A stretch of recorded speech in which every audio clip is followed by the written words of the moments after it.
Donc dans cette deuxième vidéo, nous allons voir comment utiliser la deuxième méthode, à savoir étudier le signe d'une différence.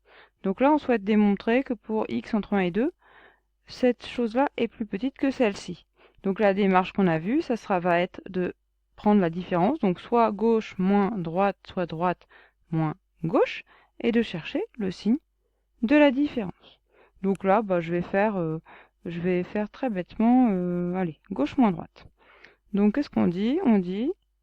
On pose d de x égale gauche ln de x sur x plus 1 moins droite ln de x, et on veut le signe si x appartient à l'intervalle 1, 2. Pour étudier le signe de quelque chose, il n'y a pas 36 solutions en général. La première méthode, c'est de bien regarder la structure. Et si je regarde la structure, je vois que j'ai une différence. Signe d'une différence, bof, bof. En plus, dans cette différence, il y a un quotient.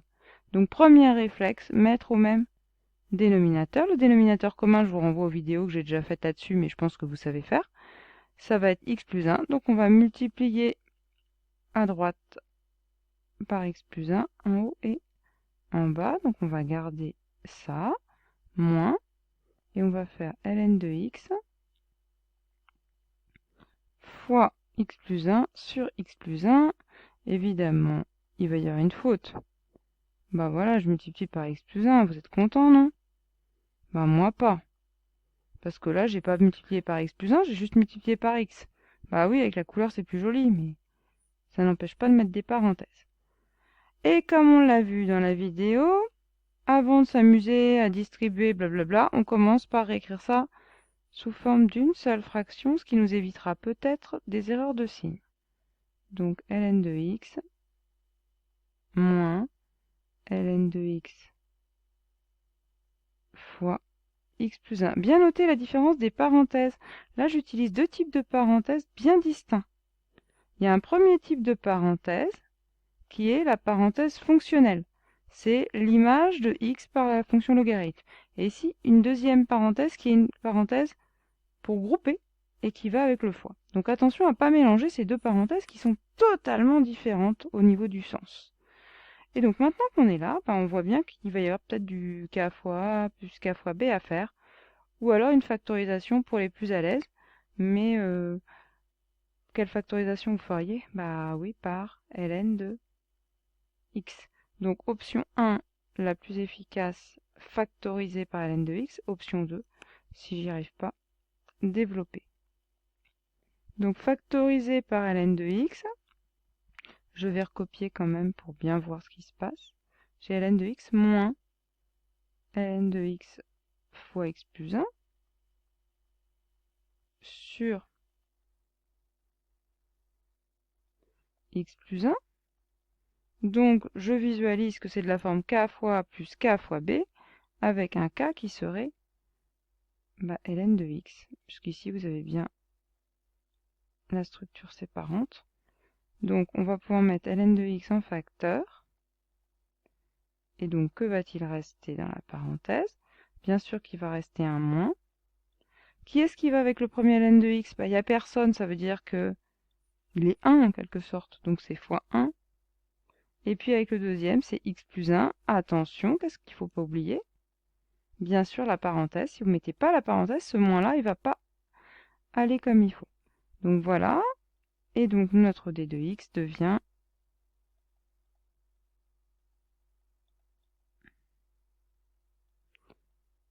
ceci.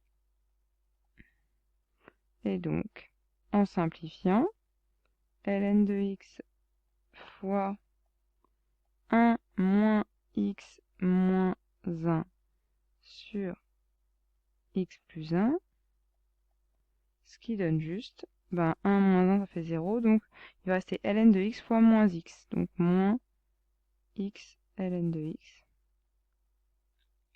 sur x plus 1. Donc l'autre stratégie consiste à développer en utilisant le k fois a et k fois b. Mais, une fois de plus, il ne faut absolument pas oublier que le logarithme, il est accompagné du moins, ou bien il faudrait séparer, mais le mieux c'est encore de prendre le moins avec. Donc ça va faire moins ln de x fois x,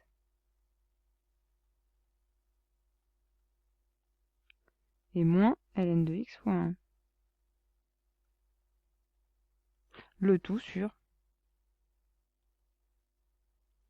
x plus 1.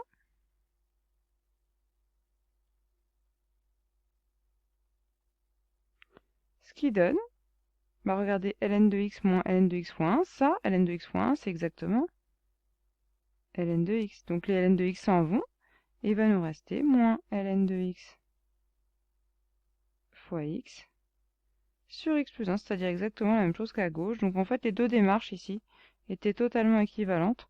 Il n'y avait pas une mieux que l'autre, et en vrai, finalement, celle de droite était peut-être un peu plus relaxe. Mais on aurait très bien pu ne pas avoir un truc si simple, et ça aurait pas bien fonctionné. Donc maintenant qu'on a ça, on veut le signe, on n'a pas oublié que c'était le signe qu'on voulait. Donc puisqu'on veut le signe, ben, on va faire nos petits tableaux de signes habituels. Donc là, on a un quotient. Si on a un quotient, ben, il va falloir faire le signe du numérateur, le signe du dénominateur. Et dans le signe du numérateur, il y a un x et il y a un ln de x en produit. Donc il va bien sûr falloir tout séparer. Donc vous avez d'une part le signe de... Alors je vais mettre le moins avec le x, je pense, c'est le plus simple. Le signe de moins x. Alors nous, ce qu'on connaît, c'est le signe de x. Moins x, c'est l'opposé. Donc normalement, vous savez aussi le signe de moins x. Si jamais vous ne savez pas, vous revenez à la démarche habituelle. Mais moi, je trouve que c'est plus simple de dire que c'est l'opposé du signe de x.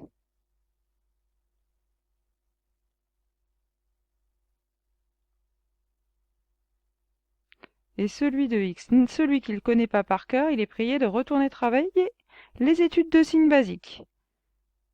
Donc ensuite, au numérateur, on a le signe de ln de x. Bah là, c'est pareil, c'est du cours. C'est votre cours sur la fonction logarithme. Vous vous souvenez de l'allure de la fonction logarithme. Et vous savez que le signe, c'est d'abord moins et ensuite plus. Bien sûr, elle est très mal faite, il ne devrait pas y avoir ça. Et ensuite, pour terminer, il y a le signe de x plus 1. Et là, bon, c'est une brave fonction affine. Même chose, si vous mettez plus d'une minute à trouver le signe de x plus 1, c'est que vous feriez bien d'aller revoir les règles sur ax plus b. A égale 1, donc positif.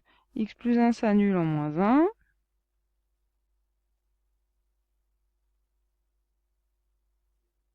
Donc on va être dans un modèle de fonction affine croissante qui s'annule en moins 1, donc ça fera moins plus. Donc là, je fais le tableau de signes, je prends le parti pris de faire le tableau de signes sur le plus gros intervalle possible, sachant que moi, ce qui m'intéresse, c'est 1, 2. Mais souvent, on est un peu plus à l'aise sur les tableaux de signes classiques. Donc, hop, je prends pas la règle, hein. Donc, c'est un brouillon un petit peu. Il y a le signe de moins x, il y a le signe de ln de x, et il y a le signe de x plus 1, et pour finir, il y a le signe de d de x. Petite remarque, qu'est-ce qu'on a sur les ensembles de définition? Pour moins x et pour x plus 1, il n'y a aucun souci, c'est partout. Pour le ln de x, attention, déjà on est sur 0 plus infini. Je vais quand même tout faire pour être tranquille, mais vous pouvez vous restreindre, hein. Donc, pour moins x, on a dit c'est l'opposé de x c'est en 0 qui s'annule. Pour x plus 1, c'est en moins 1, et le ln de x, on a dit, vous vous souvenez en quoi ça s'annule, ln de x? Ici, c'est 1. Donc on va avoir moins 1, on va avoir 0, et on va avoir 1. Si on a bien fait l'analyse au brouillon, on ne se trompe pas. Je vous rappelle qu'on fait toujours l'analyse au brouillon. Donc on va avoir plus moins, on a dit l'opposé de x. Ensuite, pour le logarithme, on a une jolie double barre. Ça n'existe pas ici, hein. Et puis, oh là là, ça fait moins et plus. Et enfin, pour x plus 1 c'est lui qui s'annule en moins 1. Et il fait moins et plus. Donc ça va nous donner le signe de d de x. Donc d de x, bien sûr, peut pas être défini avant ln de x n'est défini qu'à partir de 0, donc d de x, même chose. Est-ce qu'il y a une autre contrainte? Bah non, l'autre contrainte, ça serait le x plus 1 qui donnerait une interdiction en moins 1, mais comme on ne va déjà pas là, c'est tout.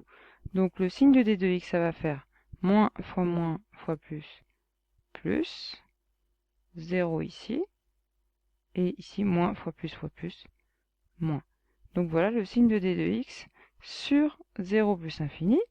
Nous, on ne cherche pas sur 0 plus infini, on a dit qu'on cherchait sur l'intervalle, revenons au début, 1, 2. Donc quand x il appartient à 1, 2, revenons à notre histoire, x il appartient à 1, 2, ça veut dire que x il est compris entre 1 et 2. Donc voilà où se trouve notre x. Et donc quand le x est entre 1 et 2, ce tableau de signes nous informe que l'expression d de x, elle est inférieure ou égale à 0. Donc on va dire, d'après ce tableau, et on écrit. On n'a pas la flemme. D'après le tableau,